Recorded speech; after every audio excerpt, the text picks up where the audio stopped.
이 시간에는 1990년대부터 영국에서 진행되었던 지배구조 개선 노력에 관하여 살펴보도록 하겠습니다.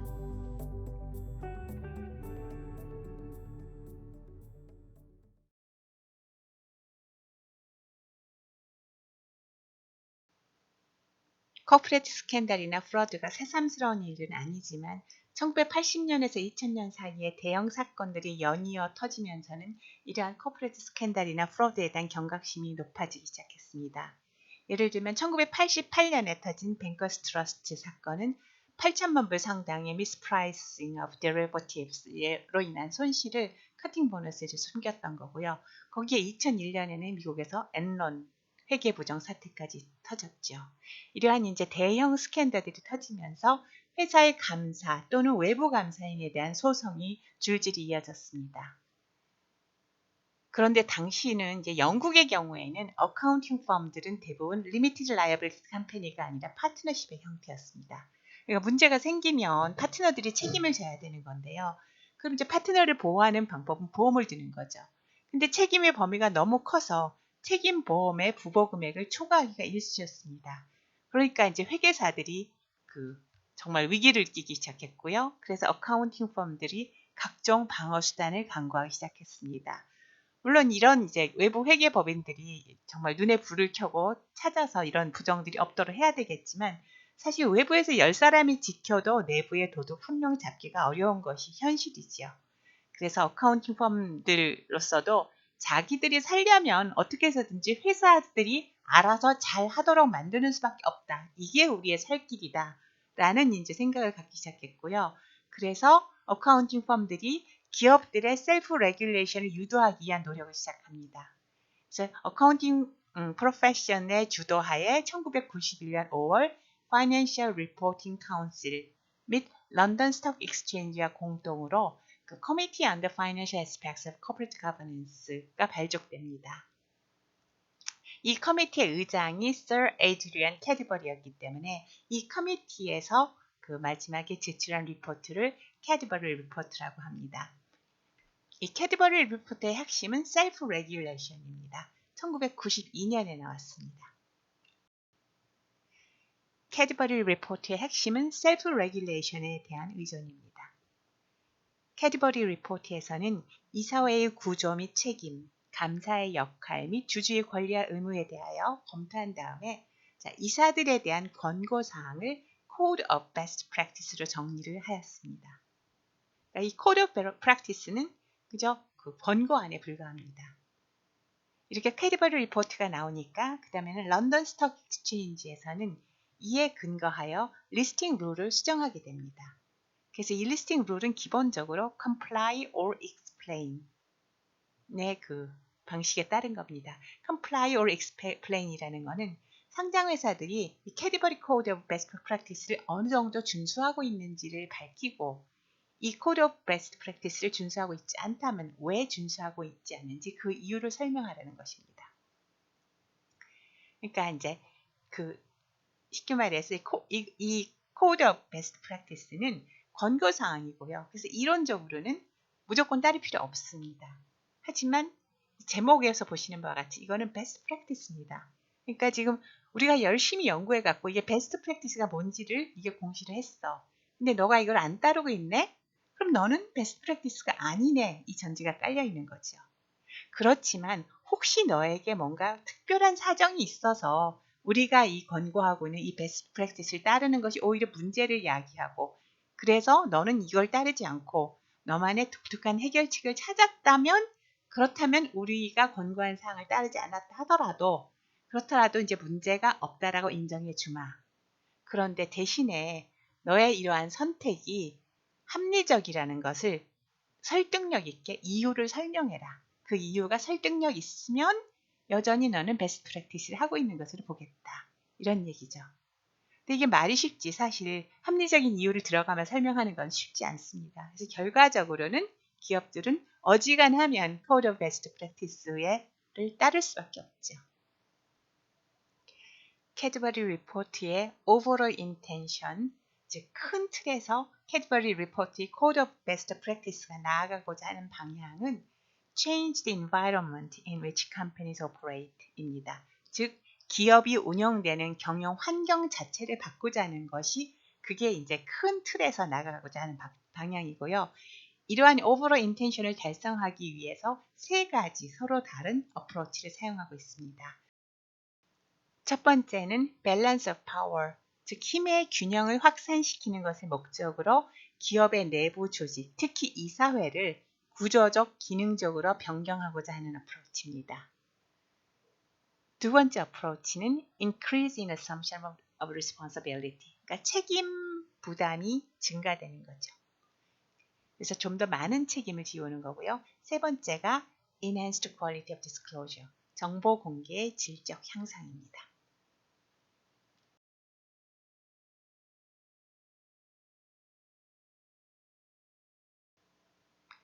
캐드버리 리포트에서는요, 기업에서 이러한 거대한 스캔들이 자꾸 발생하는 근본적인 이유는 CEO가 지나치게 막강한 권한 행사를 행사하고 있고 이를 견제할 내부적인 장치가 없기 때문이라고 보았습니다.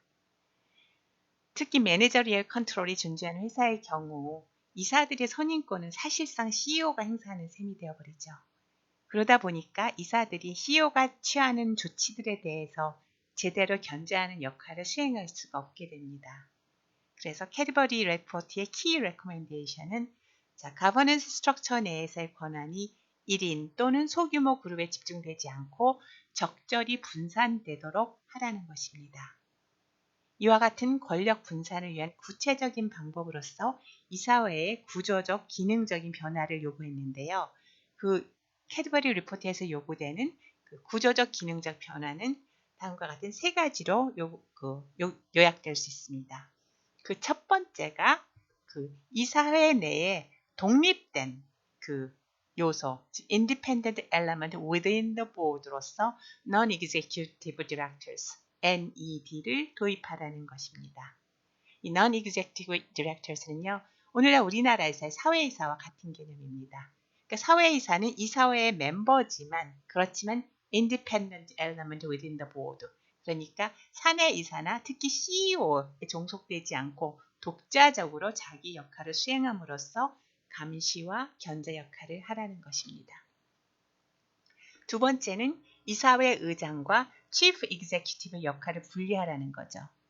과거에는 통상 CEO가 이사회 의장을 맡았었습니다. 그런데 CEO가 이사회 의장을 맡은 상황에서는 사실은 이사들이 자기들의 의견을 자유롭게 개진하기가 어렵다고 본 것이고요. 그래서 이사회와 Chief Executive, CEO의 역할 분리를 요구했습니다.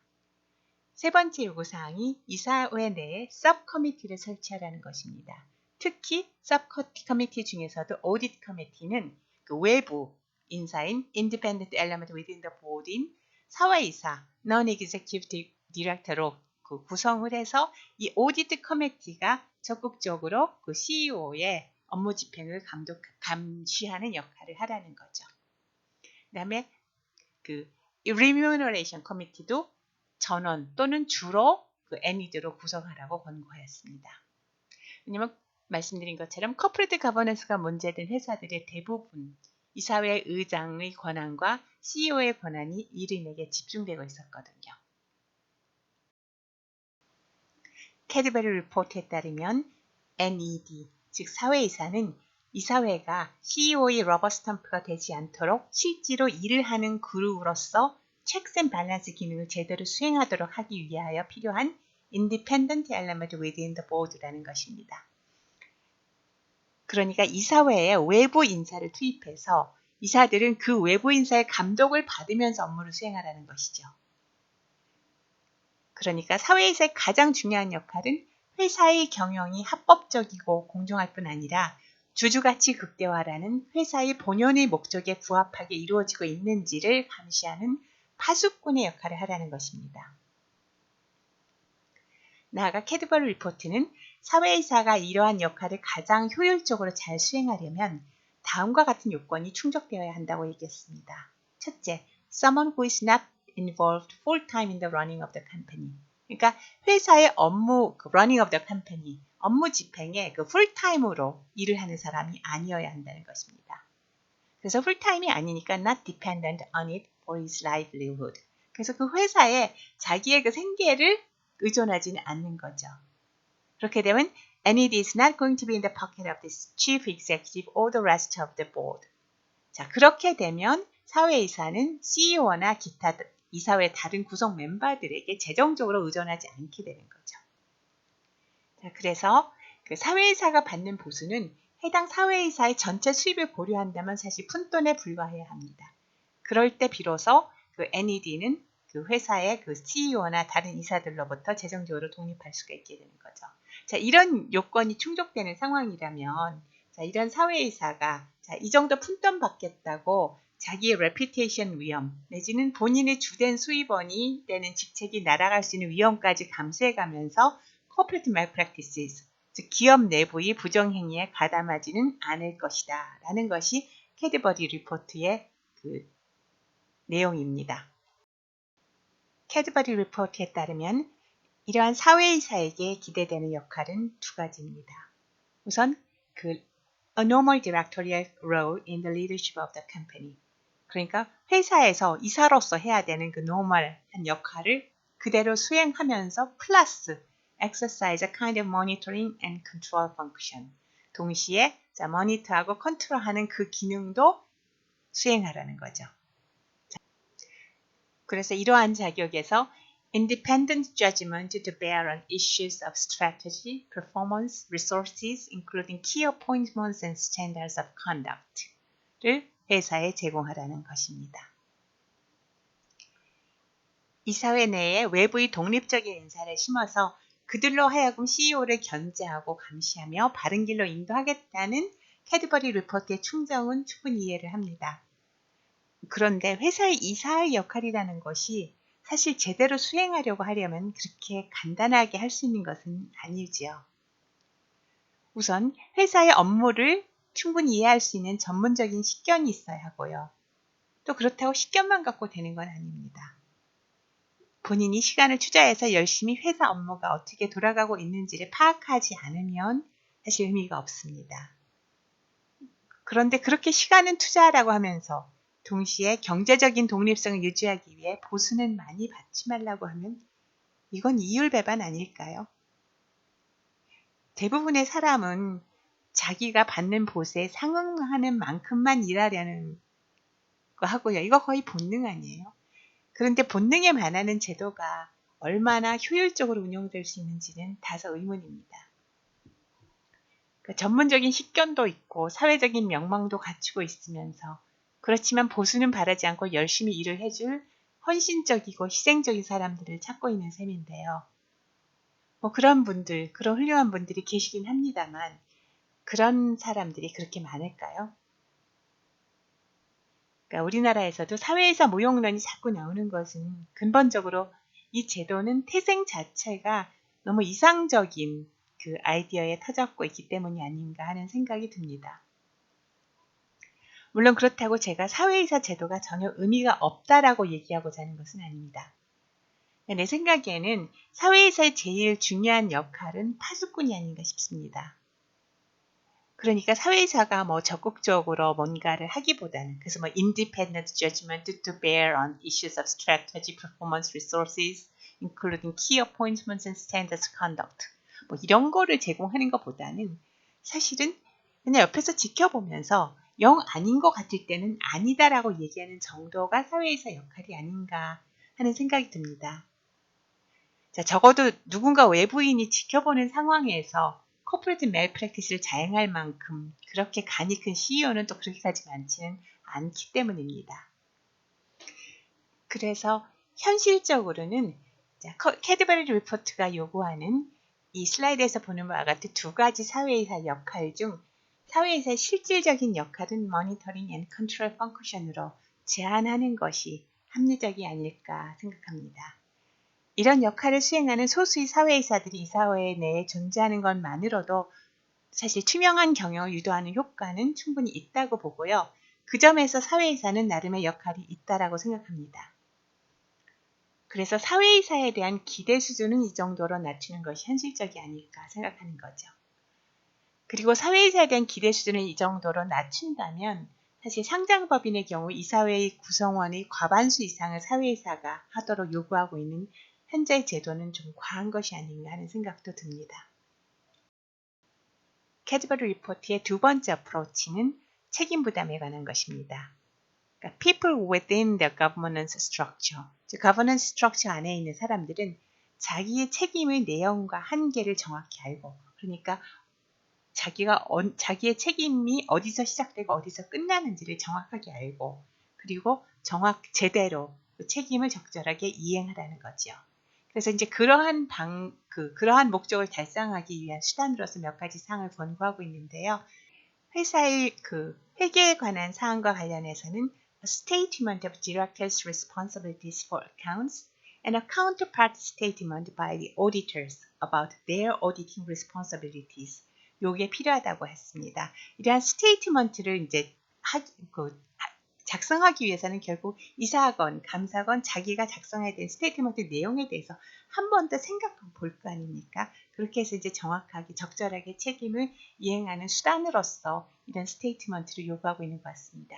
또한 회사의 파이낸셜 매니지먼트에 대한 proper system of control을 확보해야 되는 이사회의 책임을 강조했습니다. 그래서 재무보고서에 이에 대한 이사들의 스테이트먼트를 포함시킬 것을 권고하고 있습니다.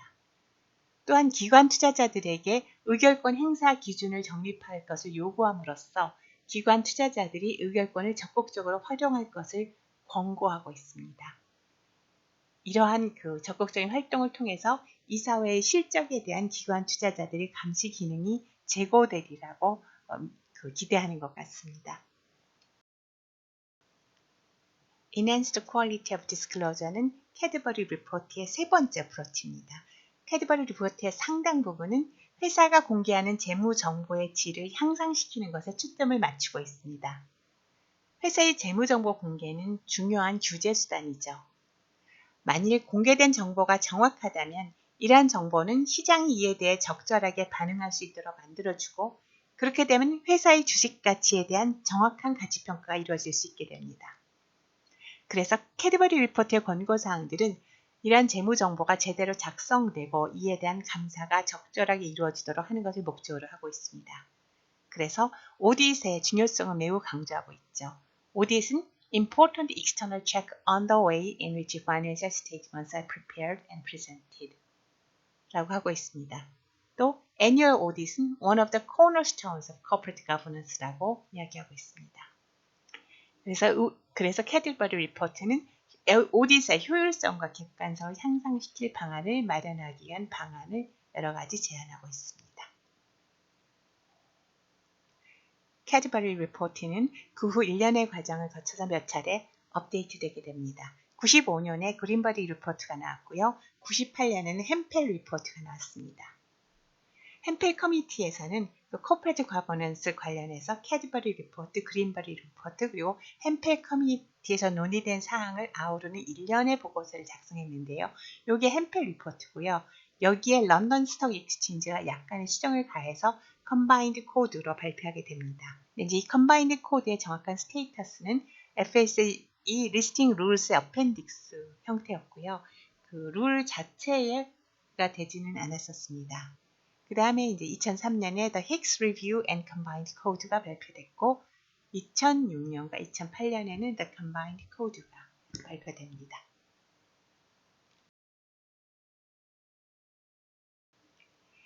(2010년 6월) 영국에서는 The UK Corporate Governance Code가 공표되었습니다. UK Corporate Governance Code는 사실 2010년 5월에 Financial Reporting Council, 즉 FRC가 공표한 Combined Code의 New Edition입니다. 2010년 6월 29일 이후 시작되는 회계연도부터 적용하도록 했고요. 공식적인 이름을 UK Corporate Governance Code로 명명한 것입니다. UK Corporate Governance Code가 공표된 배경은 이렇습니다. 2008년에서 2009년에 걸친 글로벌 크런치를 겪으면서 코퍼레이트 거버넌스 시스템이 금융 위기를 완화하는 기능을 거의 하지 못했다는 인식이 팽배하게 되었죠. 그래서 영국의 경우에는 서 데이비드 워커가 은행 및 기타 금융기관의 지배 구조에 대한 점검 업무를 위임받았습니다. 한편 FRC도 독자적으로 컴바인드 코드의 점검을 실시했습니다. 2019년 11월 퍼블리시된 워커스 리포트는 몇 가지 권고사항을 포함하고 있었어요. 그런데 FRC는 이러한 권고사항 중 FRC가 보기에 모든 상장 기업에 적용한 것이 타당하다고 보이는 것들을 집행하기로 동의를 했습니다. 또한 동시에 FRC가 독자적으로 컴바인드 코드를 검토하고 2009년 12월에 FRC 리포트를 발행했습니다. 이 FRC 리포트에는 추가적인 세부사항들이 기재되어 있었고요. FRC 리포트의 주된 결론 두 가지는 다음과 같습니다. 첫째, 컴바인드 코드의 문자적 의미보다는 그 정신에 더 의미를 부여할 필요가 있다.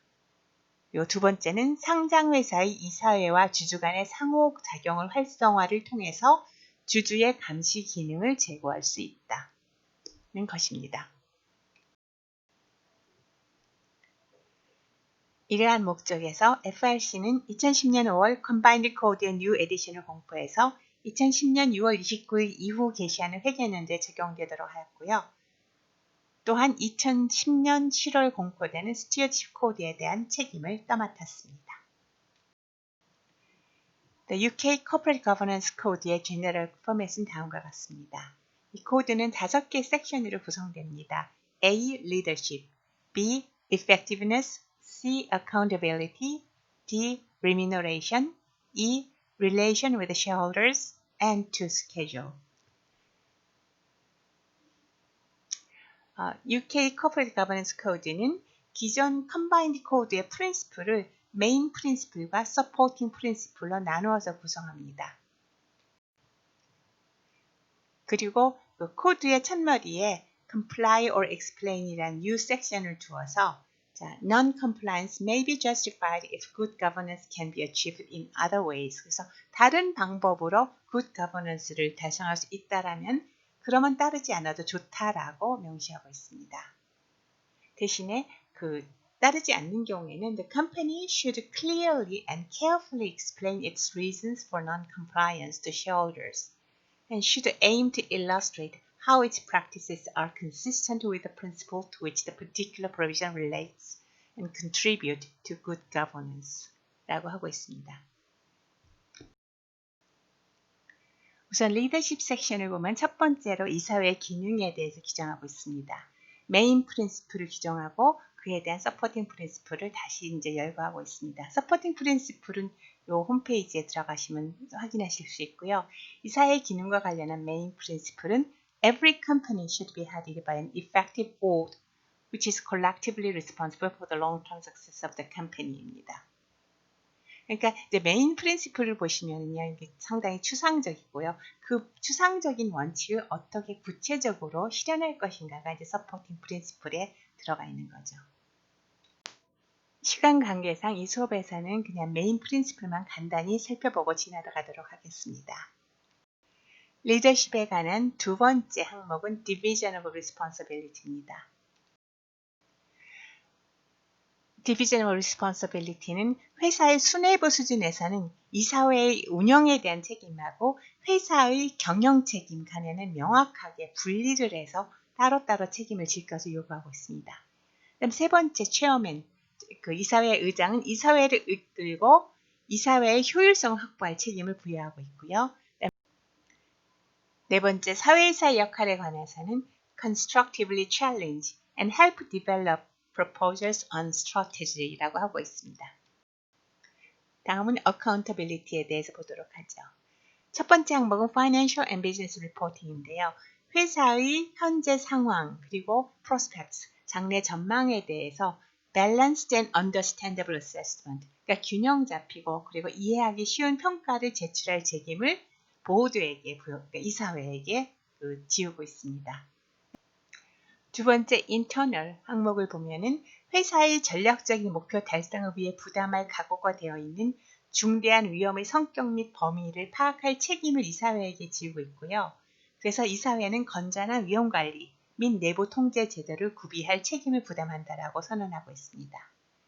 세 번째 오디트 커미티 앤 오디터스와 관련해서는 이사회는 코퍼레이트 리포팅과 리스크 매니지먼트 및 인터널 컨트롤, 즉 내부 통제 기준을 어떻게 적용하고 또 회사의 감사와 적절한 관계를 어떻게 유지할 것인가에 대해 공식적이고 투명한 어레인지먼트를 마련할 책임이 있다라고 규정하고 있습니다.